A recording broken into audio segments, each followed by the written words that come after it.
tenemos a nuestro invitado, lo tenemos ya conectado, es un invitado de lujo y de Rosario. De Rosario. También es Siempre como, estuvo cerca. Siempre. Se llama Federico Donner, es un profesor de filosofía, él está a cargo del área de Derechos Humanos en la Universidad de Humanidades, en la Facultad de Rosario, y hoy se suma al programa para conversar con nosotros y con la audiencia también. Tenemos varias preguntas para hacerle, no solo de cómo están viviendo la situación y todo lo que escuchamos permanentemente, sino para tratar de ir un poco más allá y que él nos cuente su mirada y su perspectiva desde su disciplina también, de qué es lo que ve que está pasando, cómo lo viven en el ámbito donde se mueve el mundo de las letras, del pensamiento, de una ciudad como Rosario, que tiene una tradición además, en ese sentido, de las humanidades, una de las facultades más importantes del país. Y además que nos cuente también, no sé, a mí me interesa ir hablando varias cosas con él. Así que le damos Bien. No le vamos a preguntar qué es el ente, ¿no? No, y tampoco le vamos a preguntar si es de... Ni la nada, ni la verdad. No, va, por ahí si él quiere que hable, Bueno, pero tampoco sí. le vamos a preguntar, acordate que no le tenemos que preguntar nada de fútbol porque es de Central. Bueno, ya te dije. Bueno, bien. Está bien. Fede, ¿estás por ahí? ¿Qué tal? Buenas tardes, ¿cómo están? Bienvenido. Qué ganas de tomar unos mates, gracias. Fede. ¿Cómo estás? Bien, me gustó mucho el tango, nunca había escuchado esa versión de Adiós Don Pepito. Tango corrupto. Tango corrupto se llama. Así que es para corromper Muy almas. Bonito. Bueno, después vamos a seguir en esa onda porque, bueno, hay un par de canciones más de tango corrupto. Muy bien. ¿Hay canciones de cancha? No, en esta no. Mira, esta no. Tenemos que ir buscando. Che, Fede, ¿cómo están las cosas? ¿Qué nos puedes contar de...? Perdón, antes que nada, ¿cómo está Central? No, basta. ¿Cómo lo estás viviendo? Porque se acabó el programa. No, por favor. Y es un poco bipolar, porque, viste, por un lado tenemos la alegría de ser los últimos campeones y por otro lado está jugando muy, muy feo el equipo. Y sobre todo de visitante, entonces verlo por televisión te hace atragantarte con la comida. Acá en Rosario no, hace 30 partidos que no pierde local, tiene un récord, creo que es un récord de todas las ligas del mundo, así que por ese lado así es bien ambigua la sensación. Claro. Y con respecto a la ciudad, a veces ¿no? Las cosas más terribles pasan y uno no se da cuenta. Bueno, digo, nos está pasando en general en el país, ¿no? Que, bueno, ganó Milei, cambiaron un montón de cosas y a veces uno lo siente en el cuerpo y quizás no termina de elaborar todo. Y quizás no nos damos cuenta, los que estamos acá en Rosario, qué pasa cuando salimos de la ciudad. Ahí creo que se nos hace, digamos, más evidente la paranoia, los nervios con los que nosotros transitamos la calle. Y bueno, eso te lo hacen notar cuando estás afuera, ¿no? Que te manejas distinto. Y bueno, lo del último fin de semana se pareció un poco a la pandemia, ¿no? Quizás seguramente lo vieron por los medios, las calles desiertas. Sí, sin transporte público, sin personas caminando por la calle, exactamente. Sí, que a la vez también, ojo, porque no la nocturnidad, como se dice ahora de Rosario, siempre tuvo una vida nocturna muy potente y en la última década más o menos, pero sobre todo en los últimos años, y después con la pandemia se perdió casi por completo, porque ya venía con una merma de transporte público, también sucede, por ejemplo, hoy escuchaba radio acá y algunos bares tradicionales que estaban abiertos toda la noche hasta muy tarde, donde paran taxistas y eso, están cerrando porque no consiguen personal que quiera ir a trabajar. Y no es que sobra el trabajo ni que a nadie le sobra el dinero, porque no hay transporte público. Y, claro. y bueno, y hay quizá hay para algunas zonas más privilegiadas, pero en general si uno está en un barrio no muy lejano, pero un poquito alejado del centro, del macrocentro, eh, le cuesta moverse en la ciudad sin vehículo propio. Entonces, eh, bueno, hay situaciones así todo el tiempo. Yo tengo una hija adolescente, el otro día estaba esperando el colectivo, no pasaba, y se angustió y se asustó, y bueno, la pasó mal, y bueno, y son situaciones que ya comienzan a ser cotidianas, y, y uno sin darse cuenta va incorporando ese estrés eh, a la vida cotidiana. Eso digo, ¿no? Digamos, desde lo más doméstico. Sí, y es donde también queríamos pararnos un poco para hacerte no sé, unas preguntas respecto a, por ejemplo, no sé, en tu vida académica, en la facultad, con alumnos, alumnas, ¿cómo tiene un impacto esta retracción hacia, no sé, hacia las zonas seguras, hacia las casas, hacia que la gente no quiere salir? Hay menos alumnos, no sé, decirte, en el turno noche, en la facultad, estudia menos gente. ¿Qué ves de eso? O los que van tienen aparecen estas preocupaciones respecto a poder transitar, entrar, salir, ir a la facultad, riesgos nuevos. Sí, sí, sin duda. Mira, yo en eso, digamos, eh, yo diría una cosa, que la, lo que sucedió en los últimos días, eh, en realidad eh, es como una especie de profundización de algo que ya venía sucediendo hace mucho tiempo, Ujú. que no tiene que ver solo con el fenómeno narco, sino más que nada con la cuestión de la pérdida del territorio por parte del Estado hace ya mucho tiempo. Eh, ¿Y cómo sería eso en sí, Rosario? bueno, te cuento, por Dale. ejemplo, vos me preguntabas si en la facultad, que yo, las materias de filosofía, yo doy en el último año de la carrera, y por lo general la banda horaria que además los estudiantes exigían tradicionalmente era la banda horaria de la noche, ¿no? La última banda de 19 a 23 horas.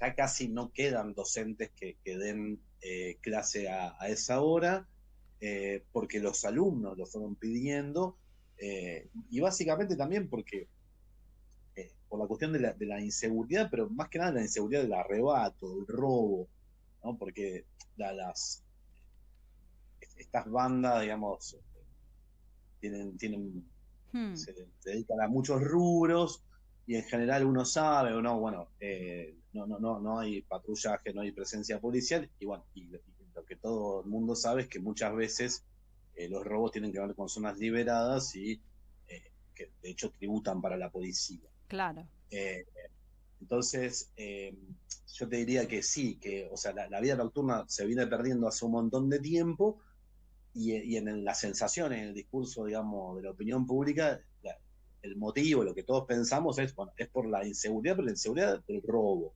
no digamos de estas balaceras al voleo, que es algo nuevo, pero que en realidad termina de cristalizar ese miedo a circular en la ciudad que viene, que hace que uno se retire de la calle. Por ejemplo, no sé, ¿viste? Mi hija tiene 15 años, y casi los chicos de 15, 16, 17 años casi no se mueven solos en la ciudad hace ya muchos años. Los padres los Ujú. llevan, los que tienen auto, los llevan en auto a todas partes. La facultad, cuando yo cursaba como estudiante, tenía una vida nocturna, uno tenía que cursar a las 9, a las 10, a las 11 de la noche, como seguramente fue la experiencia de ustedes también. Se Ujú. iba a un bar a tomarse una cerveza con los compañeros, incluso con los profesores. Bueno, todo eso murió. A las 7 de la tarde el centro parece, digamos, desierto. Esto ya venía pasando con la pandemia, y ya estaba desierto de algún modo todo. Bueno, con esto último que pasó ahora, directamente no hay nadie, no se ve gente.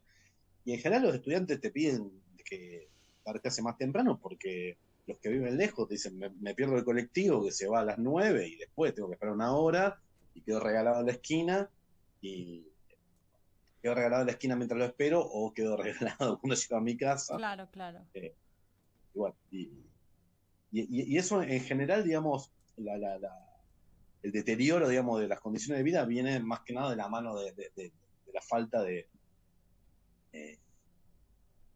sea, de la imposibilidad de ocupar la vida pública, o sea, por parte de nuestra, los ciudadanos, y bueno, y esa sensación de que todo es una zona liberada, que todo es tierra de nadie, y obviamente la violencia está mucho más marcada en los barrios más periféricos, pero no existirían casi zonas seguras.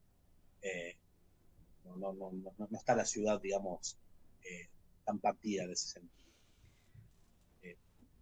Y bueno, esto empezó a pasar hace mucho tiempo.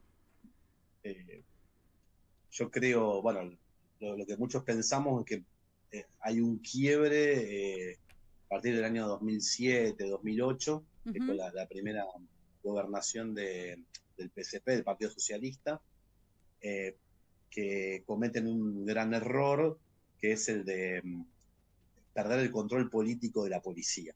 La policía de la provincia, a partir de la gestión de Wiener, que fue muy buena en muchas cosas, pero en ese sentido fue un desastre. La gestión de Hermes Wiener, socialista, seguramente se acuerdan, porque fue candidato a presidente. Bueno, perdieron el control absoluto de la policía, y la policía desde ese momento comenzó a autogobernarse. Y eso, bueno, se combina con un montón de cosas, como por ejemplo que en Rosario las tasas de esclarecimiento de los homicidios y los robos son de las más bajas, en Santa Fe quiero decir, en Rosario en particular, pero en la provincia en general son de las más bajas del país, en comparación con ciudades similares como Córdoba, que tiene una población más o menos parecida. Sí, en volumen. Y bueno, sí. Claro, y nosotros teníamos hasta esa época, una tasa de unos 50 homicidios anuales, que es algo parecido a lo que tiene Córdoba, que ahora no recuerdo bien los números, pero digamos, comparado incluso con ciudades europeas, es una tasa parecida, algo así tendría Capital Federal, y se sextuplicó ese número a partir de esa pérdida del control de la policía, y pasamos a tener 300 homicidios promedio anuales en una ciudad de 1 millón de habitantes. No sé cuál es el número de Cava, pero bueno, mírenlo y un tercio. Comparen. Un tercio, pero más allá del índice de estos indicadores numéricos, también me parece que vos trajiste un tema central, que es la pérdida de soberanía y el retiro del Estado, y decirlo en este contexto donde hay donde hay un gobierno que impulsa el retiro del Estado, la destrucción, el desvanecimiento del Estado, del control del Estado, que impulsa las privatizaciones en una ciudad donde no me acuerdo la cantidad de puertos, pero todos son privados, ¿no? Y que sabemos también lo que pasa en esos puertos, y quiero que hablemos un poquito de esto, ¿no? De esa boca de entrada y salida en un lugar sin control policial, vamos a decirlo elegantemente, pero que en ese discurso y en esa práctica, pues no es solo discursiva también, ¿no? De un ejecutivo nacional que tiende a fragmentar el país, a balcanizarlo, a incrementar la violencia. Y caen estos personajes a decir que van a resolver en 10 minutos lo que está pasando, con una especie de alud mágico y bendición del Salvador que les viene con el rayo buquelista desde el cielo. Explícame, ¿cómo lo procesan ahí? ¿Cómo lo están viendo en Rosario? ¿Cómo lo ves vos también? Bueno, me llamó la atención que el papá de este chico que asesinaron, que ejecutaron en una estación de servicio. El playero. Sí. ¿Cómo decís? El playero, sí. El playero, sí. Bueno, el papá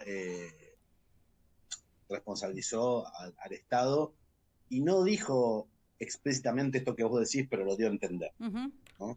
De algún modo como que jugaron con fuego, cancherearon, en la jerga policial dirían poronguearon con la foto de Bukele.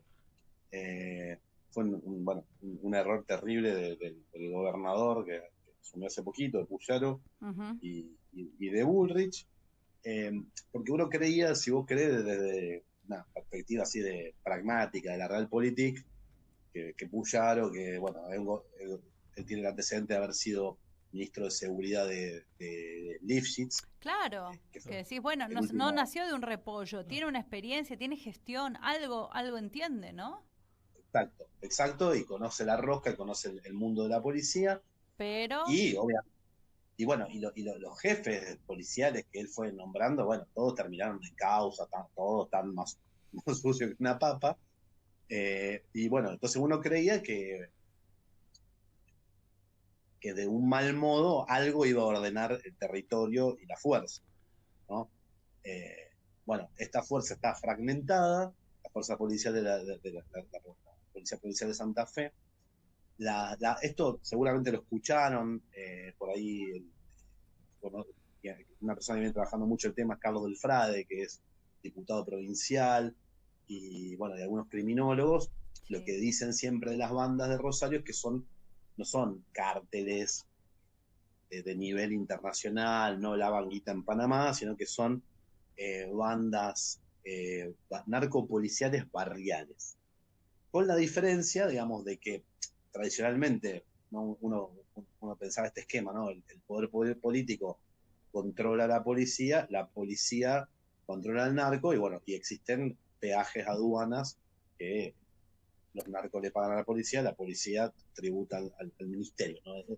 Sí, ciertas lógicas de subordinación que uno podría anticiparse y las podría predecir de alguna manera, pero lo que vemos no es eso. Exacto. Tal cual, si uno compara el funcionamiento, digamos, ese funcionamiento en Santa Fe y en Rosario en particular, con Provincia de Buenos Aires, con Capital Federal, con Ciudad de Buenos Aires, con Córdoba, bueno, ya no funciona más acá ese esquema clásico del siglo XX, podríamos decir. De las primeras 2 décadas del siglo XXI también. Sí, claro, acá eso se rompió, y yo ahí muchos coinciden en responsabilizar la gestión socialista, que desconocía cómo el manejo. Anunció Wiener y su ministro una reforma integral de la policía antes de tener acuerdo y rosca con las cúpulas. Entonces la fuerza se le cerró en bloque, y bueno, y ahí ya después le pusieron un civil a cargo y fue una especie de patente de corso. Ahora, con el tiempo, estas bandas barriales fueron creciendo, fueron, como se dice ahora, diversificándose en sus actividades económicas delictivas. Diversificaron la economía, claro. Empresas culturales. Y esto es una cuestión neoliberal, o sea, se retira el Estado, y bueno, y los privados, como le gusta acá al presidente, no resuelven. Y son los policías los que están ahora subordinados a estos jefes barriales y no al revés, ¿no? Entonces también por eso es muy difícil ordenar, porque como, bueno, ustedes hablaban de balcanización, o sea, está todo fragmentado, entonces está muy disperso, está roto el mapa del delito, está permanentemente en disputa, no hay una o dos o tres cabezas importantes. Y en el medio, digamos, de toda esa situación y de todo ese lío, al gobernador y a la ministra de Seguridad de la Nación se les ocurre poronguear a la Bukele sin tener ni el control de la policía ni el control del territorio. Y entonces, bueno, las consecuencias fueron esto que vimos. O sea, fue realmente una improvisación al mejor estilo de los youtubers libertarios estos que nos están gobernando a nivel nacional. O sea, fue de un nivel de improvisación, de inmadurez, yo te diría también. Sí, y de desprecio por la vida, porque la verdad es que el resultado más inmediato es ese, que la vida de quienes habitan en ese territorio vale nada. Y el Estado, que debería estar a cargo y cuidando esas vidas, no está cumpliendo esa función mínima de asegurar que puedas cruzar la calle y que no te pase nada. Sí, y eso, a eso que vos decís, digamos, llevando agua para ese molino, además sumale que las últimas gestiones, sobre todo municipales, han ido retirando mucho trabajo y mucha presencia en el territorio, mucha contención social. El intendente actual, en ese sentido, ha vaciado un montón de programas sociales que su propio partido había implementado. Drama, de hecho, ¿no? Eso es una tragedia social. por eso, porque digamos, al drama del narco, vos le sumás que no hay patrullaje, entonces los médicos no quieren ir a trabajar a la sala de primeros auxilios, no hay colectivo, los maestros y los profesores de secundaria van a dar clases y los afanan y van a hacer en la escuela y nadie quiere ir a... Bueno, entonces el Estado empieza a... O sea, en realidad no desaparece, sino como bien sabemos, muestra la peor cara, que es la cara de la policía o de la gendarmería. O sea, aparece en su peor presencia, ¿no? Ujú. Eso por un lado. Entonces, lo que yo te diría es que sí, obviamente, con la asunción de Milei y la financiación de, bueno, de un montón de programas sociales, por ejemplo, de urbanización de villas, etcétera, eso termina de darle una cachetada, un knockout a todo un proceso de deterioro que venía muy profundo y sostenido más allá de los colores políticos, las gestiones en provincia. En la ciudad te diría que no, porque siempre fue el mismo color político, Ujú. casi, digamos, cambia. En la última elección estuvo a punto ahí Monteverde de dar el batacazo, pero no pudo. Y todo eso se da en ese contexto. Y, y en los barrios, bueno, en los barrios donde gobiernan estas bandas, los chicos, los menores de edad, están en condiciones, digamos, prácticamente de esclavitud, adentro de estos búnkers, los tienen ahí todo el día, eh, teniendo el búnker, vendiendo el kiosco, está la fila de autos, no todo el mundo sabe, a veces está la policía afuera, como hasta custodiando el búnker, Mm. eh, Sí, la fila de autos para comprar droga, y bueno, sí, y cuando hay una pornográfico. disputa, como decías, No, digo que es algo totalmente obsceno. es totalmente obsceno, exacto. Entonces no es como el elefante en la habitación. Todos nos hacemos los boludos, no lo miramos y bueno, cuando explota de esta forma. Y Eh, después con respecto a lo que preguntabas de los puertos, Sí. eh, dos cosas, antes de ir a los puertos. Eh, el otro día Enrique Font, que es un criminólogo que incluso tuvo alguna cargo en el Ministerio de la Seguridad de la provincia en la última gestión socialista y bueno, se peleó por ser crítico, Mm.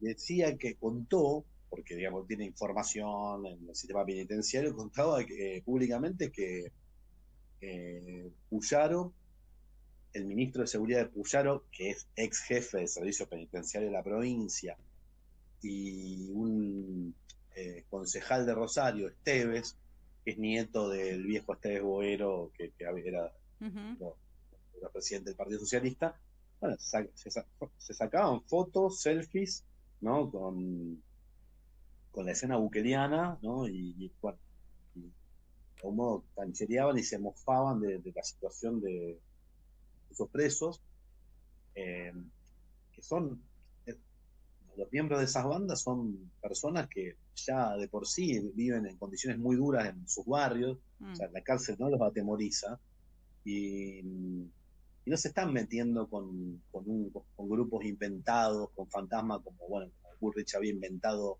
la RAM, ¿no? Que en todo caso estaban reprimiendo a un grupo de mapuche que por ahí tenían garrotes, con de los casos. Estos son grupos armados, acostumbrados a la violencia, acostumbrados a medirse, a medir el poder a través de sembrar cadáveres.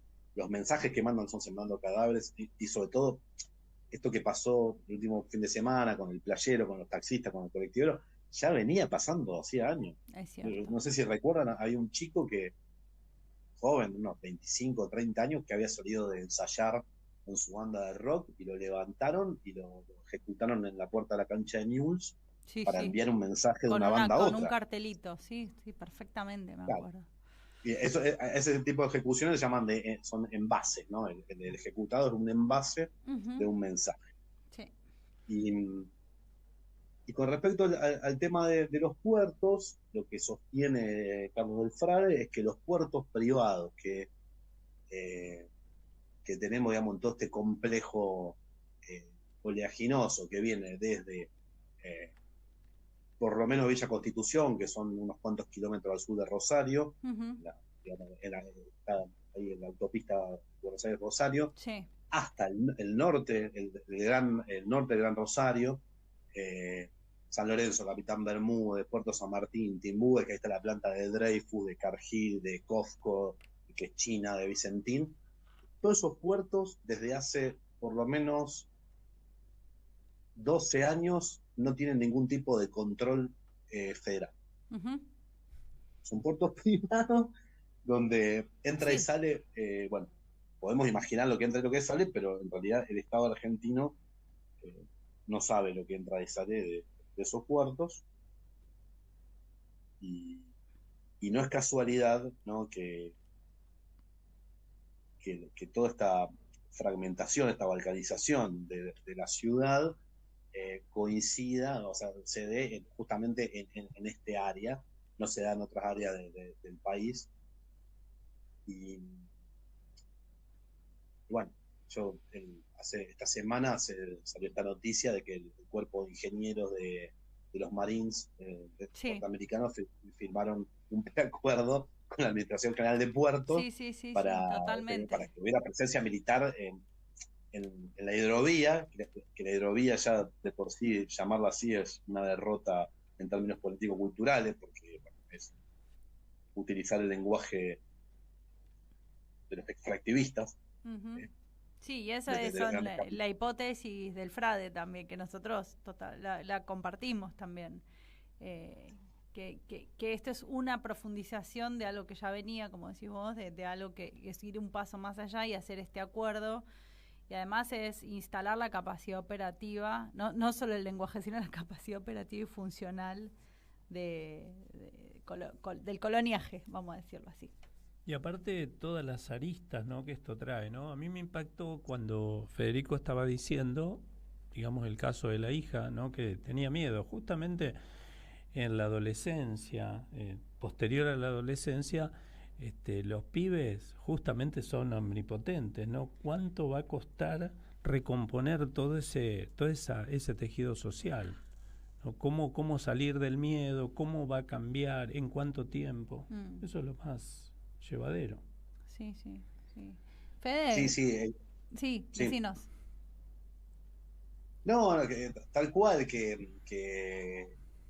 uno ahora no puede medir para nada las consecuencias de esto que está pasando, ni siquiera, como les decía al principio de la charla, ni siquiera terminamos de darnos cuenta, y además a eso súmenle que estos adolescentes, bueno, en todo el país vienen del encierro de la pandemia, Uh-huh. y bueno, las consecuencias de eso se están empezando a ver. Vieron que, seguramente lo han hablado en el programa, vieron que muchos municipios, esto lo vi sobre todo en provincia de Buenos Aires, pero creo que está sucediendo en todo el país, muchos municipios están creando áreas de salud mental, sobre todo por supuesto, apuntando a adolescentes, y bueno, son precisamente las subjetividades más vulnerables, y yo les daba un ejemplo de mi hija, entonces mucho peor pasan los adolescentes de los barrios marginales. Sí, tal cual. Y signo inequívoco de una época que es contemporánea nuestra, y que también los que venimos de haber vivido otras épocas, no sé, yo ya parezco una señora muy grande, pero no lo soy, es mentira, pero que vivís otras realidades en el mismo país y en la misma, decís, ¿cómo se proyecta para adelante esto? Y pensando en quienes tienen hoy, no sé, 14, 15 años, viven en Rosario, esto que decís vos, ¿no? De cómo procesan la salida de la pandemia, pensar en estudiar, no sé, en salir a laburar, en este contexto además, ¿no? O sea, qué jodido, qué difícil que la tienen. Sí. Y bueno, estamos con ustedes siempre, con vos, con tu familia, con todos los que están peleándola en Rosario, tratando de seguir adelante con sus vidas, y también nosotros queremos dar este espacio porque vemos que es que están en un modo de sálvese quien pueda, ¿no? Que el Estado abandona, sí. Entonces pasa esto de sálvese quien pueda, y en el sálvese quien pueda no se salva nadie, porque nosotros sabemos bien que nadie se salva solo, nadie se salva sola. En un sistema represivo No hay forma. Nadie se salva. No. No hay forma. Gracias, Fede. Te esperamos próximos programas, ¿eh? Volvé. Un placer charlar con ustedes. Hasta Bueno. pronto.